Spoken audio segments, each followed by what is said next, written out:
नमस्कार दोस्तों, मैं आप सबको बता दूं एनपीएल का कल फाइनल है और फाइनल में एक तरफ है टाइगर और एक तरफ है शेर।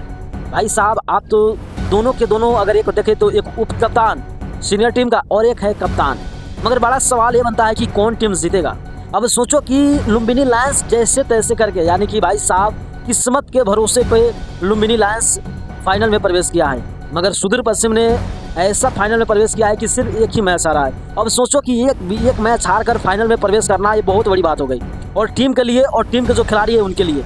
मगर सबसे बड़ा सवाल है कि क्या लुम्बिनी लायंस फाइनल जीतेगा या सुदूर पश्चिम जीतेगा, क्योंकि मैं आपको बता दूं दोस्तों, टक्कर का टीम था। सबको लग रहा था कि फाइनल में तो विराट किंग्स और सुदूर पश्चिम ही जाएगा, मगर भाई साहब संदीप लामे छाने का किस्मत खराब है या टाइम खराब है ये तो पता नहीं है, जो कि इतने बड़े बड़े क्रिकेटर लेकर भी भाई उन नहीं प्रवेश कर पाए फाइनल में। और सबसे बड़ी समस्या ये है कि देखो, कल जो फाइनल होने वाला है एनपीएल सीजन 2 का एक ऐतिहासिक मैच होगा और इस मैच जीतने के बाद जो प्राइज मिलेगा वो किसको मिलेगा? क्या जो प्राइज है वो कार क्या विनोद भंडारी को मिलेगा, क्या रोहित पौडेल को मिलेगा, किसको मिलेगा? सबसे बड़ी सवाल है।